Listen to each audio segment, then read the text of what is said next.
Leero ennaku z'omwezi ziri 8 Agusito mwaka gwa 2022 tusazeewo ndowooza tugereko eri bannamawulire nga gwe mulundi gwaffe ogusoose kasookedde tufuna enkyukakyuka mu kibiina kyaffe ekya National Unity Platform.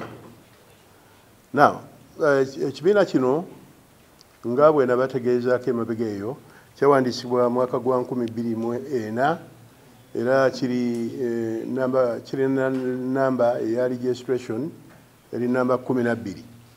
Mu bibiina byonna byeyandiisibwa bagenda nga biwa enamba ekisoose namba emu namba 2 kibiina gundi namba, so therefore tuli namba 12 mu bibiina ebiwandiise mu Uganda.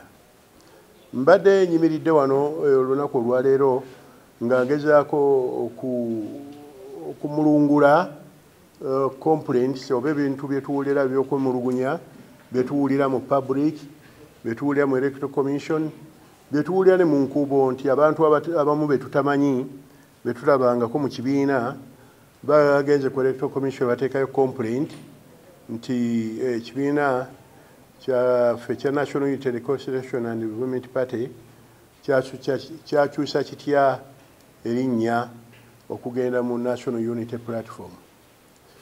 Tubategeeza wano olwaleero nti ekibiina kyonna okukyusa erinnya kiri mu mateeka kikkirizibwa era bagenda mu maaso n'owaayo notisi n'owaayo ebiseera enkiiko ezinaatuulira kati ebiva mu nkiiko ezo minatisi zammwe mwe muva resolution egamba nti tukyusa erinnya ly'ekibiina kubanga liri erinnya nga oli wa National Unity Reconciliation and Development Party lyali ggwanvu nnyo ng'abantu baffe abo mu kyalo bakalubirwa n'okuli spelling oba okulyogerako naye ne tugamba tufuna National Unity Platform NUP linnya limpi bulungi ate ne NUP NUP ebeera nyimpi nnyo ng'abantu tebajja kugibuusabuusa.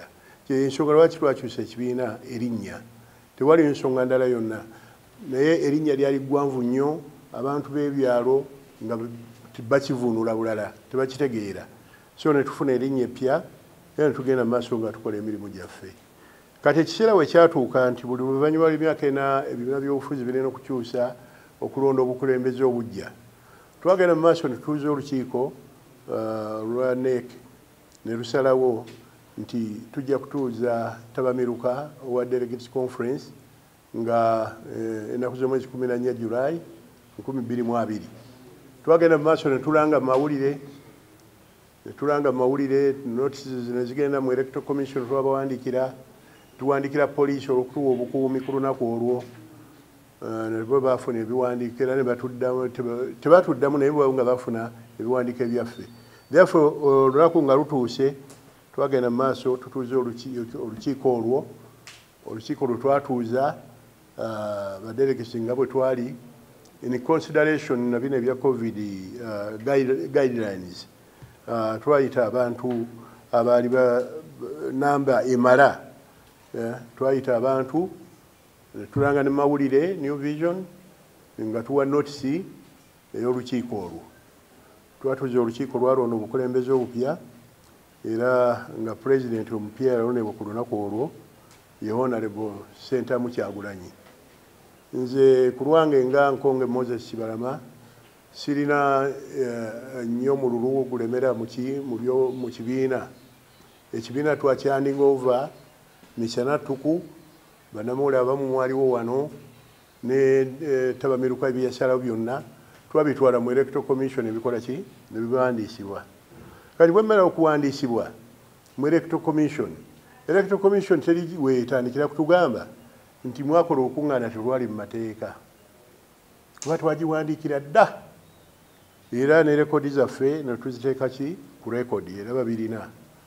Nolwekyo kyewuunyisa bwe tugenze okulaba mu mawulire gano aga Saturday ey'olwaleero nga waliwo abantu babiri abeeyita Lilian Odinga ne Seremba Edward. Nze amannya ago abiri agogerwako sikirina mu bwongo bwange, sikimanyi era sikikkiriza ti abantu abo baali babaddeko memba baki ba National Unity Platform oba National Unity Reconciliation and Development Party. kuba tulina registra yaffe nga we nabalaze registra eno erimu amannya ag'abantu abasukka 5,000.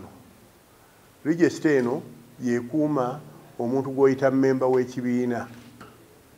Memba w'ekibiina tekukuba nga ali mu registra eno. Ate kati twakyusiza namu twagala abamemba b'ekibiina abali ewala mu disitulikiti eyo nabo bakole ki bagende bewandiise ku district level. Registra ya district level ejja kukwatagana bulungi ne registra eriwa eno omusangibwa amanya g'abamemba bonna.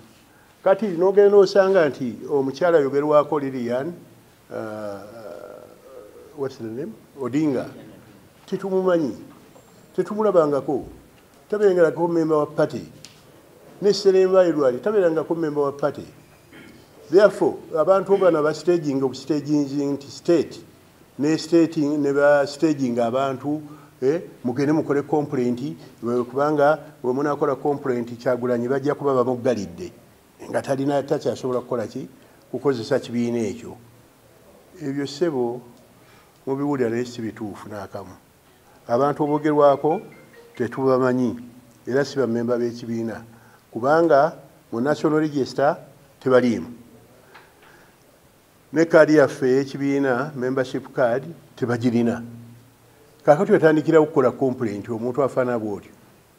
Tolina kaadi ya kibiina n'okola complaint. Ate mujjukire kino mbadde nkyogerako wano nti mujjukire kino omuntu bwe nga mulina political grouping bwe tuba nga tulinamu abantu abakomplaininga kuba buli mutendera gwonna tukkiriza complaint. Omuntu yenna waba complaininga yandize ku secretariat n'ateekayo complaint ye wa secretary general kuba emirimu gye n'agamba nze ne memba temwampita kiri bwekiri. Secretariat etuula n'abakulembeze abapya abaliko ne bagamba no eno yali nsobi oba wali oteekwa okuyitibwa tewayitibwa yali nsobi ne batereeza ensobi ezo.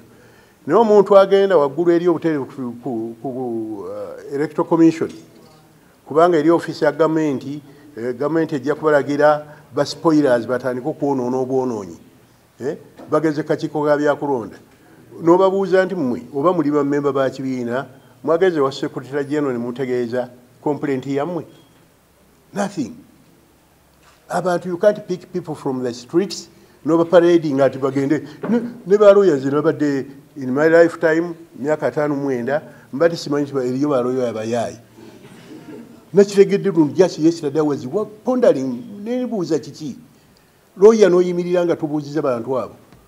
First of all, I challenge them babagyeko national ID. Bwe banga eriyo omuntu gwe bayita Odinga Lilian ng'alina national ID mu linnya eryo bagireete. Ne Edward Seremba balina national ID mu linnya eryo bagireete. Then tugende mu register eno bagichecking obanga Odinga Lilian Seremba oba bali mu register. Without which nga tubalese na membership card Electoral Commission yali badde teyogera nabo wadde okubawa audience. Naye Electoral Commission bakola kyekubira ataliimu atajja just kubanga Robert Kyagulanyi akulembedde ekibiina ky'obufuzi. Nja kubabulira emabega eyo waliwo ambassador waffe owa Uganda Russia yali president w'ekibiina kino. Twakola emikolo gye gimu n'atwala obukulembeze. Oyo ebamu we Russia agenda tukiikirire nga eggwanga twafuna obukulembeze obulala. Omwami Nyanzi Joseph n'atwala obukulembeze obwa president bwa party. Likewise ku luno era twawadde Kyagulanyi. Naye Kyagulanyi afuuse Kyagulanyi abasajja bakubagana empale bali misinde. Kati okuva olunaku lwe twakola changes ezo ennaku zaali 3 ezasooka zaali nnungi mu bulamu bwange nali musanyufu nnyo era nali ndowooza bannayuganda nti naye ntaddeko ettaffaali mu kuzimba ki eggwanga Uganda. Naye kyewuunyisa Thursday eya wiiki ewedde nafuna kasookedde tukkiriza Honorable Kyagulanyi Ssentamu okubeera president w'ekibiina kino.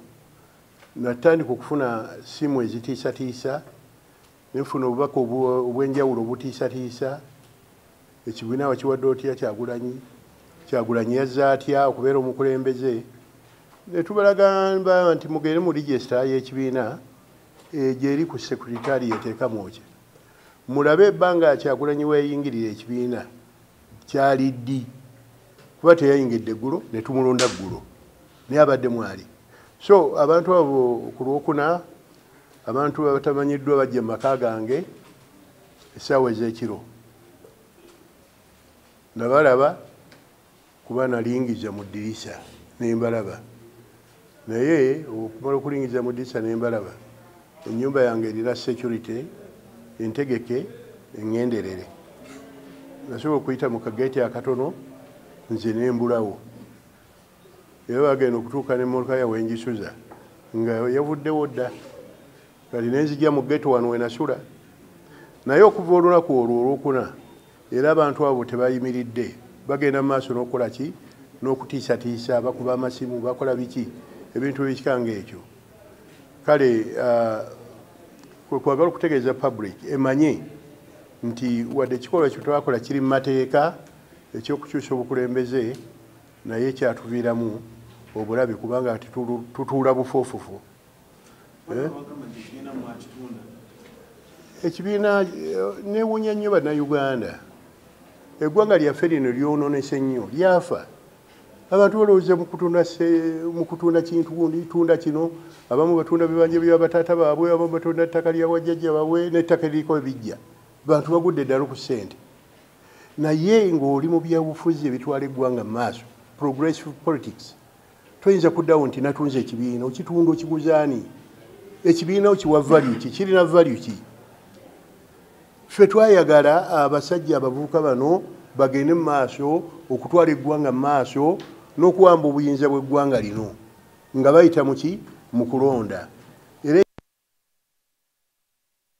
obufuzi ekya National Unity Platform oba National Unity Reconciliation and Development Party twali kutwala buyinza obw'eggwanga lya Uganda nga tuyita makubo ag'amateeka kaakati mumulaba nze nkuze nkaddiye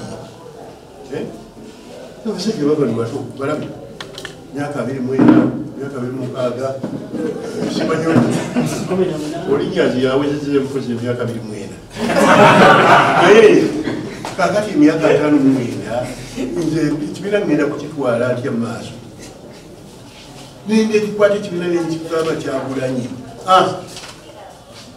sebo awoba otunze abantu abanamawulire mutoletedde ebizibu abantu bateekera kusoma bukedde ne bawasoma ekibiina bakitunda biliyoni emu ziriwa ekibiina bakitunda miliyoni 8 abo ne bamala wavuddeyo kati n'abagamba ebisatu 300 miliyoni kibaawa Kyagulanyi alina ssente ezo mwamumanyi okunsinga maybe kuba mwintarakiseza emirundi mingi sente zivaawo ezo basebe tetutundanga kibiina twawaddeyo ekibiina progressively kitwala obuyinza bw'eggwanga lino nga mu abantu ba bulijjo muwadde akalulu n'okuwagira ekibiina kyammwe ekyo era mmwe mwennyini ayagala membership card waddembe okujja ono ku secretariat n'afuna membership card n'agenda yesimbawo tebiri ajja kusaba mutwalo mumuwano nti mukukutu genda wali bakuwandike kubanga ofunye omutwalo ebintu byo bw'oba oyagala okutwala okukyusa eggwanga lyaffe lino ebintu by'enguzi n'ebyo obugundi bamuguze bamuwadde miliyoni 5 ebintu ebyo biveewo buli ffe tuli progressive people era nze lwakinawo okuba tekibiina neŋŋamba bantu bano nti bane bamemba tutuule tukyuse obukulembeze nga nze nnyini endaba sirina gye nkiwala ekibiina ng'omuntu omu nenjagala tufune abantu abalala bazze batukwatiddeko mugamba nti baguze ekibiina bakigulawa bakigula mu supermarket yawe eyo sebe